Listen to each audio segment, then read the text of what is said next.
जय माँ मरी आप सभी को। मरी माँ उपासक में आप सबका स्वागत है। आशा करता हूँ माता मरी की कृपा आप सब पर बनी रहे। आज मैं आपके लिए एक जानकारी लेकर के आया हूँ।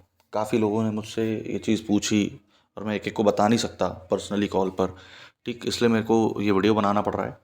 तो टॉपिक जैसा आपने देख लिया होगा कि माँ शारदा कौन है, उत्पत्ति, पूरी कथा और पूरा मैं बताना चाहूँगा कि क्या कैसे हुआ और क्यों इनको मतलब इतनी उग्र कोटि की देवी माना जाता है।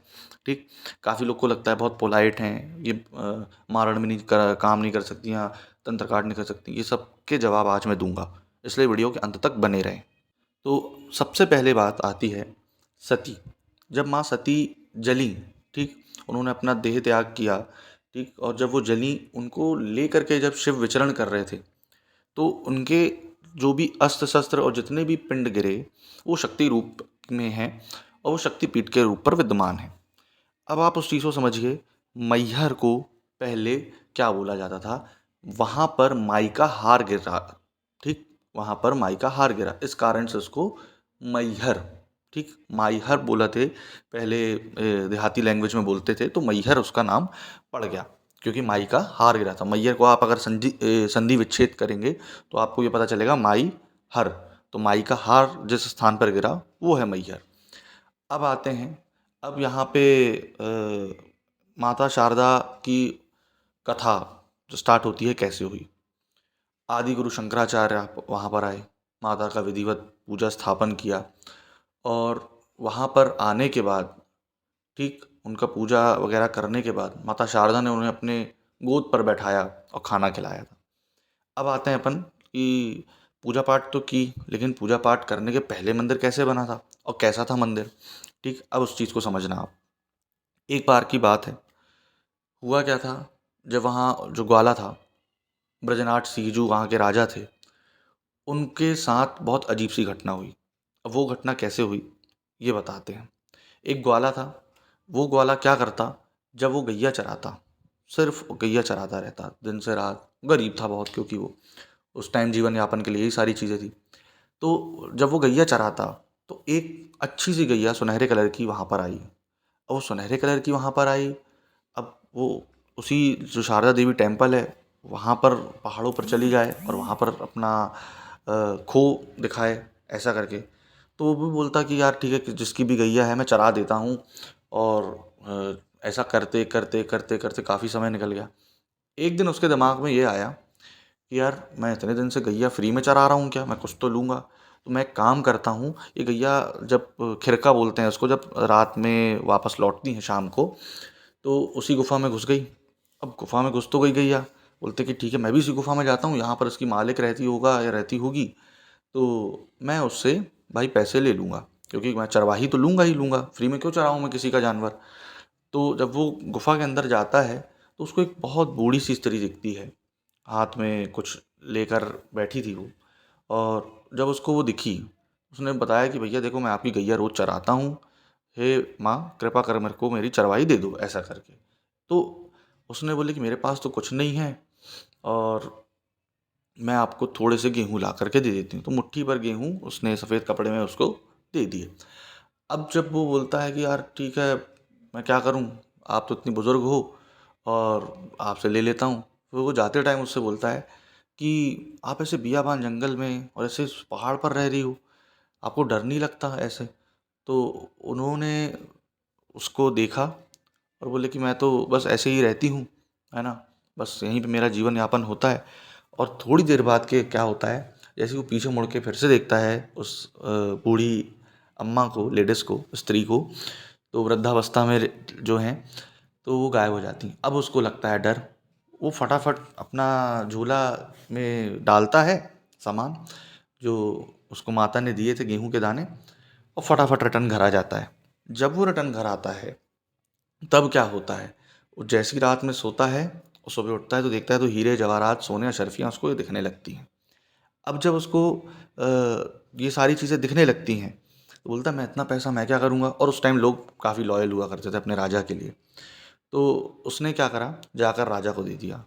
तो उसने पूरी उसको चर्चा बताई कि भाई मेरे साथ ऐसे से ऐसा हुआ, मेरे को लेडीज़ मिली ऐसा करके, ये सब हुआ। तो बोले ठीक है आज तो दरबार बंद है और कल देखी जाएगी, इस पे चर्चा होगी, ऐसा करके। तो जब ऐसा सब हुआ तो राजा जब रात में अपने शयन कक्ष में गए तो माता शारदा ने उसको दर्शन दिए और उसको बताया कि देखो राजा, वो सब मेरी ही लीला है, मैं ही हूँ जो हूँ सर्वोपरि, और उस पैसों से तुम मंदिर बनाओ मेरा। तो दुर्जन सिंह जो ब्रजनाट सीजू थे, उन्होंने माता शारदा का मंदिर एक वहाँ पर बनाया और बढ़िया मंदिर बनाया। पहले वहाँ पर 500 शायद 11 सीढ़ियाँ थी बड़ी, बहुत बड़े बड़े लोग हुआ करते थे। उसके बाद 1001 सीढ़ी बनाई गई भक्तों के चढ़ने के लिए। ये सारी चीज़ें हुई। अब आते हैं मेन टॉपिक जो कि लोग लास्ट तक रुके होंगे उनके लिए है ये कि अमर कैसे हुए और अमर कैसे हों। आला आला एक परम भक्त माँ शारदा का, और वो ऐसा भक्त कि वो उसके लिए पागल, ठीक, प्रेम में मल त्याग करने के बाद मल युद्ध करना, उसके बाद देवी की साधना करना, पूजा पाठ करना, हर चीज़ करना। अब हर चीज़ कर तो दिया उसने और करते जा रहा है। उसके बाद क्या होता है कि एक गांव में शोर मचा कि जो भी माता को अपना सर चढ़ाएगा काट कर, ऐसा कोई परम भक्त है क्या। अब बहुत सारे पहलवान लोग आए लेकिन किसी की इतनी हिम्मत नहीं हुई। आल्हा ने अपने सर की बलि दे दी। माता भवानी ने आल्हा से बोले कि आपको क्या चाहिए। तो बोले कि माता मेरे को तो जोड़ी चाहिए। और जोड़ी बोले किस टाइप की जोड़ी। बोले बस मैं चाहता हूँ कि अमर हो के मैं आपकी सेवा में लग जाऊँ। तो बोले ये नहीं मिलेगा। तो आल्हा ने बोला ठीक है, आप अपने मुंह से एक वचन निकाल दो कि आपके बस की बात नहीं है ये। अब माता ये भी नहीं निकाल सकती मुंह पे, क्योंकि भाई माता के बस में क्या नहीं है, वो तो परम शक्ति है ना। इसलिए अब माता लग गई सोच विचार में कि ये क्या बोल दिया इसने कि आप कह दें कि आप नहीं कर सकती ऐसा। अब माता बोली ये तो मेरी आन बान शान पे बात है ऐसा। तो आखिर उन्होंने बोल दिया कि तथास्तु, जाओ अमर रहोगे। तो ये जो कंडीशन बैठी उस पे आल्हा को ये देखा गया कि वो बिल्कुल सही तरीके से उसका सर भी जुड़ गया और वो आज भी अमर है। जितने भी भक्तजन हैं तो माँ शारदा पे बोलते हैं ना, जाते हैं जीप काट के चढ़ाते हैं। मैंने भी जीप काट कर थोड़ी सी वहाँ पे चढ़ाई थी, क्योंकि तो वापस वो भगवती कृपा से वापस आ गई। और ये सारी चीज़ें वहाँ पर होती है। आज भी द्वार बंद होने के बाद आल्हा ही पूजा करते हैं और आल्हा के ही फूल वगैरह वहाँ पर सर्वप्रथम करते हैं और उनको ही सर्वप्रथम पूजा करने की इजाज़त है वहाँ पे। अब आते हैं कि इनके भैरव कौन है। राइट में आपने देखा होगा कि वहाँ पर हनुमान जी बैठे हैं, लेफ्ट में वीर भैरव हैं इनके, ठीक, क्योंकि भगवान शिव का जो रूप है वो वीर भैरव का वहाँ पर है। और हुआ क्या था ऐसा जो वीर भैरव की स्थापना वहाँ पर हुई। आपको सब जानते हैं कि दूल्हा देव जो है एक ग्रामीण देवता है और थोड़ा वो चलायमान टाइप का रहता है ना। थोड़ा बोलते हैं ना नॉटीस्ट चाइल्ड जो रहता है, बैक बेंचर वैसा, इसको जो बिना बैठे मानता नहीं।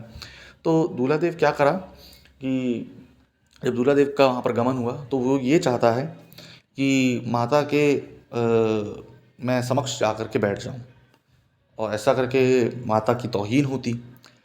जब माता शारदा ने जब माता शारदा ने एक लात मारा था दूल्हा देव को, तो वो नीचे जाकर गिरा था। आज भी वो जिस रास्ते से गिरा था वहाँ पर अभी भी वहाँ पर कोई भी पेड़ पौधे नहीं उगते। पीछे उसका मंदिर है, आप लोग जाकर देख सकते हैं। तो एक लात पे गिरा था क्योंकि माता 4 चरणों पर चढ़ गई थी।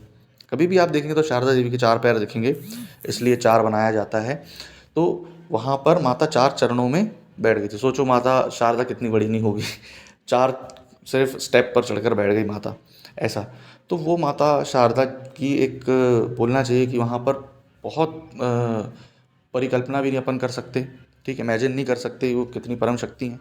जो लोग कहते हैं कि नहीं तंत्र मंत्र काट में नहीं चलती, भाई दक्षिण मुखी है वो, अग्निकोण है, मार धाड़ करने वाली देवी है। तो वो माता शारदा बड़ी उग्र है। इस कारण से अब ये जो लोग का अगर दिमाग घूमता है ना कि नहीं माता शारदा ये नहीं कर सकती वो नहीं कर सकती, तो ये आप अपनी सोच बदलें और उसको अपने दिमाग से निकालें। आशा करता हूँ आपको ये जानकारी पसंद आई होगी। और भी अगर मैं जानकारी आपको चाहिए हो तो मुझे सवाल इस पर कमेंट बॉक्स पे लिख के दे सकते हैं, ठीक। आशा करता हूँ आपको जानकारी पसंद आई होगी। जय माँ हमारी।